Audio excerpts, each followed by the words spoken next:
একটা ছোট ভালো কাজ কিভাবে জীবন বদলায় জানতে হলে কাহিনীটি সম্পূর্ণ দেখুন। এক সময়ের কথা, এক সৎ ও দয়ালু হৃদয়ের ব্যবসায়ীর এক দাস ছিল, যে খুব ভালো মনের ইমানদার ছিল। একদিন ব্যবসায়ী গোলামকে কিছু পয়সা দিয়ে বাজারে পাঠায় দিল, যাতে সে কিছু সবজি কিনে আনে।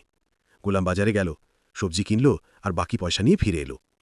রাস্তার মাঝে সে দেখল একজন গরিব লোক ক্ষুধার জ্বালা নিয়ে কাতরাচ্ছে। গোলামের তার প্রতি মায়া হলো, আর সে নিজের পকেট থেকে কিছু টাকা বের করে গরিবকে খাবার দিল। যখন সে ব্যবসায়ীর কাছে গেল, ব্যবসায়ী বলল, তুমি কি বাকি পয়সা ফিরিয়ে নিয়ে এসছ?